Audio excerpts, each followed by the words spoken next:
One of the most interesting subjects to explore is whether or not we have the ability to coach ourselves. I actually think we do. Now, you might expect a business and professional coach, like me, would take the opposite position and say that people can't coach themselves. I'm available, why not hire me, right? But I actually think that the best service I can perform as a business and professional coach is to teach my clients how to coach themselves. My best service to you, frankly, is to teach you how to coach yourself so you don't need me anymore. Now, I can't do that in one session, but I can and have done it in 6 to 12 sessions, especially if we stretch that out over time, say 3 to 6 months. Most people don't think they can afford a coach, yet on the other hand, they would like one.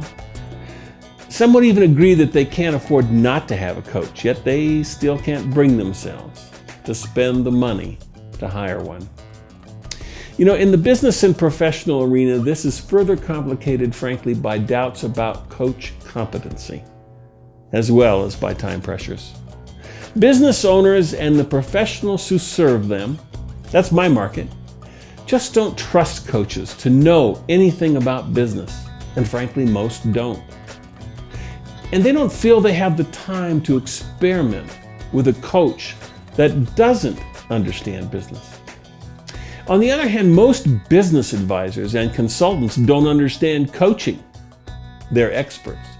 Most advisors and consultants want to sell you their expertise, not teach you how to do their job.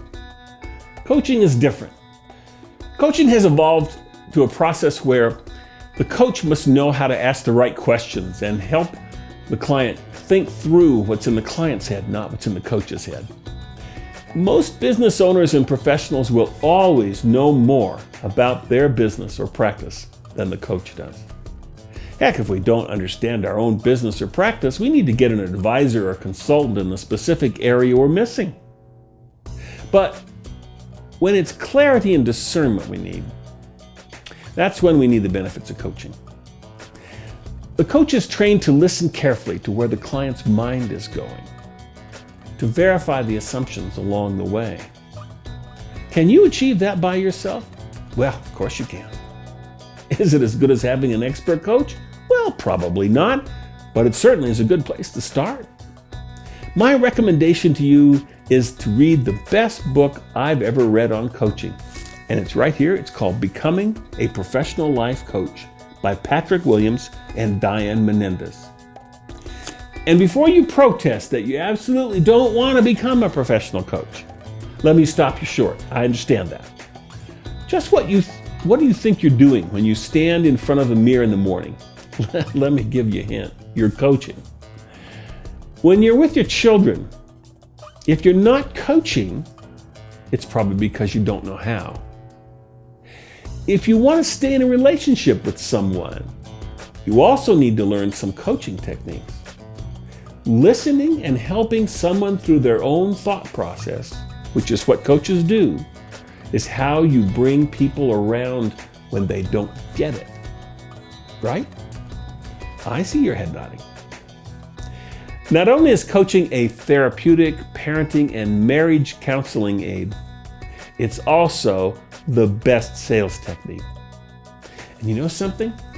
Some people have always used coaching to sell. That's not new. What's new, however, is that coaching is now evolving into the only accepted way to sell. Coaching yourself is also possible because of our changing society. A coach provides challenge, feedback, and accountability. And to a large extent, we're already getting more of that than we ever expected from the internet.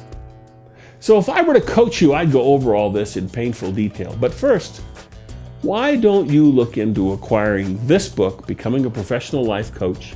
Pick it up, read it, and get back to me.